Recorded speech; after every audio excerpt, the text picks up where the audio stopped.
Facebook ប្រធាននៃ Facebook ហ្នឹង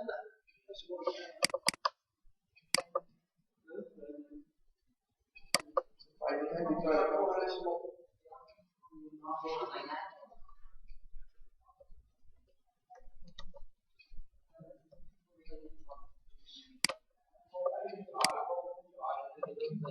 password policy យើងចូលទៅកាន់ path administrator ហើយចូលទៅកាន់ Active Directory Active Directory user and computer មកទេបន្ថៃនេះគុំវែងឆ្ងាយនេះចូល server manager វិញស្រួលយើងទីតមកចូល user យើងបានយក new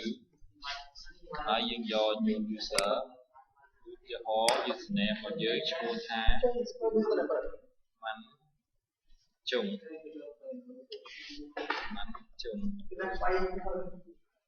last name G มันជុង on name G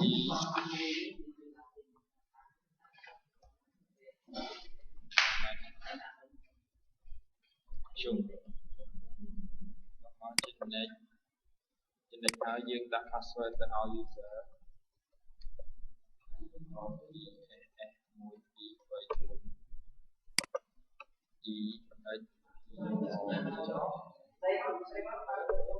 ហើយក៏មកជាដកកន្លែង user must change password ញ៉ាំនឹងកំណត់ដើម្បីឲ្យ user នេះមិនបាច់ change password នៅពេលកំណត់ដំបូងហើយ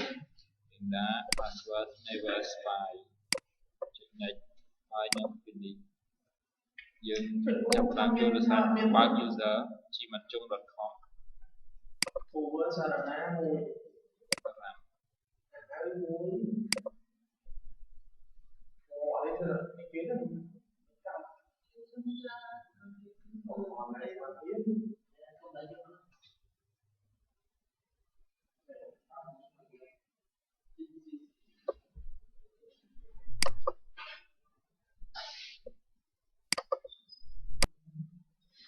អូមួយអត់ធ្វើនេះតែគុំនោះនេះតែមិនបាយហើយវិញគុំនោះទៅយាយអូអត់មិនធ្វើនេះទេម៉ាគឺគុំនោះឯង this is what I want this is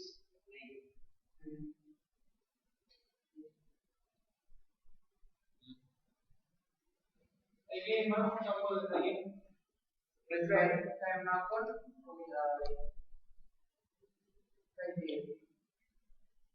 Cô nó bây giờ chỉ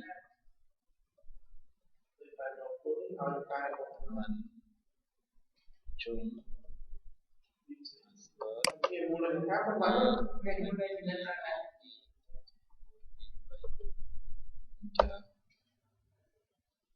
password ini berarti check password cũng hay chơi song tắt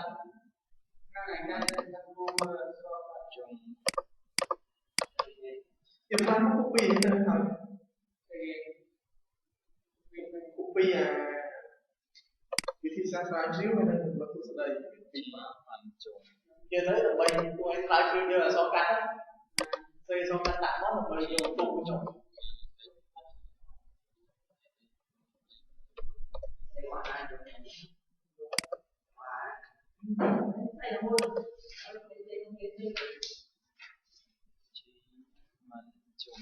Ôi anh đang drop một cái này cùng tờ mày tới đừng drop một bây giờ đúng